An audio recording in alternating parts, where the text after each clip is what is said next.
a real controversial topic right here. Okay, what's going on in the NFL is there's a lot of penalties being called, especially roughing the quarterback penalties, roughing and targeting calls. Okay, they're very subjective. Okay, and arbitrary a lot of times. But and some of the post-game fines for these player penalties, they're asking for forgiveness and not permission, I think. So, what's a few bucks to them? But I think that when you look at these calls, these targeting calls and these roughing the quarterbacks, a lot of them are inconsistent.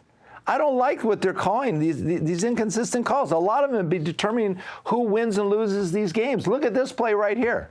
This play right here is a sack on Justin Herbert. That's just a guy rushing the quarterback. Jackie, do you see anything wrong with that play? Well, according to the rule, what he did was he landed on the quarterback with all of his weight. How's he going to get him to the ground? Well, he landed on him with all of his weight. Okay, that's subjective, but that's subjective because I don't see that. Well, I see him letting it up at the. Okay, how about this play against Josh Allen? Here he is deemed to have struck him in the helmet with his hand. Wait a minute. And he got hit in the helmet? He never got touched. The helmet doesn't. He never got touched in the helmet with his hand, but the referee did. And now, the answer to these questions that we're coming up, these controversies, is to take all of these roughing situations to instant replay.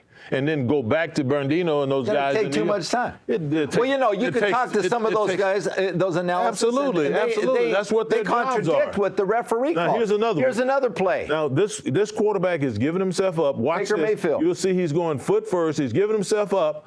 And then he's going to boom. He comes in late after the quarterback. But that's a late and slide. He was going to slide, but it looks like he's going head first. And at the end, he's trying to slide. To me, when I look at that, that's a clear indication that Baker Mayfield is giving himself up. He got up. He gave himself up. Okay, this one is ridiculous. Well, this is another one where he landed upon. No, Jackie. He landed up on the quarterback with all his weight. No, he did not. He hit the quarterback, knocked him down, glanced over him. And he glanced over him. That's not landing on the quarterback. That's the way it was interpreted, Vince. Yeah. They don't interpret him as hitting with his helmet because you don't see him spearing the guy. We need to do something about these calls. But what you do see is you see his weight coming down on the quarterback as he falls towards the sideline. But Jackie, these plays can determine the outcome of a game. Yeah. There's so many referee calls that are determining what's happened, the outcome of this game, and people don't want that. I agree. Want the game to be played fair. I agree. And okay, here's another play. The last Hail Mary play. Every ball that's thrown and there's a crowd around the ball, they can throw a flag and call it pass interference, and the game will not end on a defensive penalty. Every time. The last play of a game, in my mind, no flag. No flag at all. There's no penalty. Anything goes. Anything goes. The last play of the game.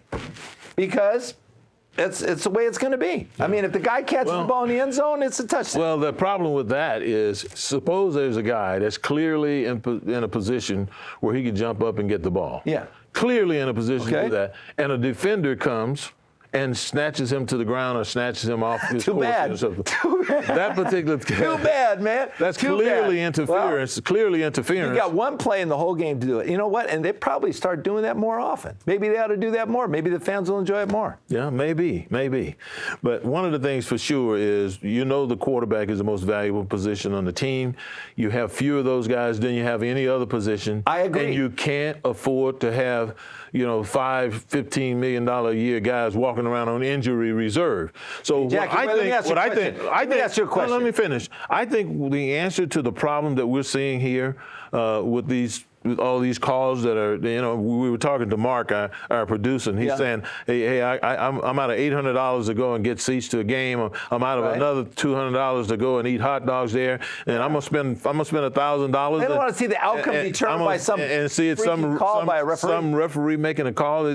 Well, the thing that Mark and you and me and all of us have to understand is the quarterback is the valuable guy. That the people are coming to see the quarterback throw the ball. They're not coming to see him racked in pain and carried to the sideline, and then not have somebody come off and play as well as him from the sideline. So you only got one or two good quarterbacks, so you got to institute rules that's going to keep them safe, as safe as possible. Okay, let me ask you a question. Okay, when we played, they didn't have any of these rules. No, they didn't. Enacted. Okay, so there was no roughing the quarterback the way they call him today. No, there wasn't. Was there more injuries back then? No. We didn't get injured. Nobody got injured. Maybe it's the field surface we're playing. Yeah, but the other thing too is we did not have a salary cap, so we didn't have. And you were not making $32 million. No, I know. So if you had gotten hurt back then making what you made, they could have brought in 20 guys to replace you. But do you think they're going to bring in 20 guys to replace $107 million a year? No, I understand it. Well, but maybe they shouldn't guarantee these contracts. Well, no, that's a part of the business now. It's a part of the business. We just got to accept it. It's fair. It's more fair now that the players are being paid the way they are than it was when we were playing. So we just got to deal with the realities. The reality is the salary cap allows you to spend so much money. A big chunk of that is going to go to the quarterback. He's got to get his money, and you have got to be smart about with the rules that protects this quarterback, with the people that you invest around him. You got to be smart about protecting him all the time. Otherwise, he can throw your whole cap situation, off kilter. But the fans like other players besides quarterbacks, Jackie. Yeah, I know. Like receivers too. I know. And no, we have a really critical need for female fans in the NFL. But